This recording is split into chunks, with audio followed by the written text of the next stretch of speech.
રાજ્ય સરકાર દ્વારા કેબિનેટની બેઠકમાં રાજ્યમાં નવીન 17 તાલુકાઓ જાહેર કરાયા છે। ત્યારે તાલુકાના જાદર પત્રકમાં સ્થાનિકો દ્વારા રાજ્ય સરકારનો વિરોધ કરવામાં આવી રહ્યો છે।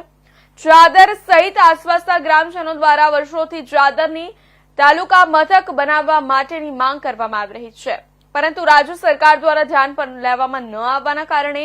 જાદરના સ્થાનિકો હાલ તો વિરોધ દર્શાવી રહ્યા છે। એક તરફ ગ્રામજનો દ્વારા તાલુકા કક્ષાએથી લઈ રાજ્ય સરકાર સુધી સંલગ્ન વિભાગ સુધી લેખિત રજૂઆતો તેમજ આસપાસના ગ્રામ્ય પંથકના ગ્રામ પંચાયતની ગ્રામ સભાના ઠરાવ સાથે રજૂઆત કરવામાં આવ્યું હોવા છતાં પણ રાજ્ય સરકાર દ્વારા કોઈ પણ પ્રકારની માંગ સ્વીકારવામાં ન આવતા રાજ્ય સરકાર સામે જાદર ગામના ગ્રામજનો તેમજ આસપાસના ગ્રામજનો રોષ ઠાલવી રહ્યા છે। એક તરફ રાજ્ય સરકાર દ્વારા ગુજરાતની જનતાને પૂરતી અને યોગ્ય સુવિધાઓ મળી રહે તે માટે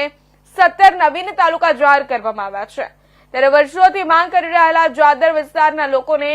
જાદર તાલુકા મથક ન આપી માંગ ન સ્વીકારતા હાલ તો રોષ જોવા મળી રહ્યો છે, પરંતુ આગામી સમયમાં સ્થાનિક ગ્રામજનો તેમજ આસપાસના ગ્રામ્ય વિસ્તારોમાં લોકો દ્વારા ઉગ્ર આંદોલન ઉગ્ર વિરોધ દર્શાવવા માટે ચીમકી પણ ઉચ્ચારવામાં આવી છે।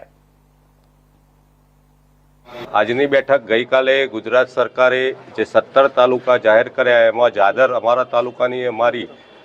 લગભગ અમે છેલ્લા 20 વર્ષથી માગણી કરીએ છીએ। એમાં પણ 2021થી દરેક ગામના ઠરાવો સાથે અને દરેક ગામના સરપંચો ભારતીય જનતા પાર્ટીના કાર્યકરો સાથે અમે સરકારમાં જબરજસ્ત રજૂઆત કરવા છતાં પણ અમને તાલુકો નથી મળ્યો। એ માટે આજની બેઠક અમે બોલાવીને હવે અમે જૂના પણ ભારતીય જનતા પાર્ટીના કાર્યકરો હોવા છતાં પણ આજથી લગભગ એવું બધા નક્કી કરીએ છીએ કે જો અમારો તાલુકો ટૂંક સમયમાં જાહેર નહીં કરવામાં આવે તો અમે ભારતીય જનતા પાર્ટીને છાત છોડી દેવા માટે સંમત છીએ।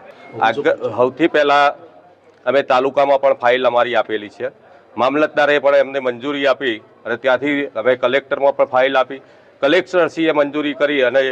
મહેસૂલ વિભાગ ગાંધીનગરમાં પણ અમારી ફાઇલ ગઈ છે અને દરેક મંત્રીઓ ગુજરાત રાજ્યના જેટલા મંત્રીઓ છે તે અને મુખ્યમંત્રી જોડે પણ અમે રૂબરૂ જઈ અમારી ફાઇલ અને અમારી રજૂઆત કરેલી છે। કેટલા વર્ષથી આ માગણી? અમારી માગણી આમ તો જૂની છે, પહેલા 2000 જ્યાં શંકરસિંહ વાઘેલા હતા એ વખત પણ અમારી માગણી હતી, એ વખત વડાલીને આપ્યો અને જાદરને અન્યાય કર્યો હતો। ત્યાર પછી 2021થી અમે સળંગ આના માટે એક ઉગ્ર આંદોલન સ્વરૂપે અને દરેક વિભાગે દરેક કાર્યકરો સાથે રહી અને આ જાદરને તાલુકો મળે એના માટે અમે પૂરો પ્રયત્ન કરેલો છે, પણ અમને કેમ સમજાતું નથી કે અમને તાલુકો કેમ ના આપ્યો અને જેને ખરેખર માગ્યા નથી અને જે હજી તાલુકાના યોગ્ય નથી એવા ગામડાને તાલુકો મળી ગયો છે તો સરકાર એની વોટ બેંક માટે આ કરે છે કે પબ્લિકના સેવા માટે કરે છે એ હજી અમને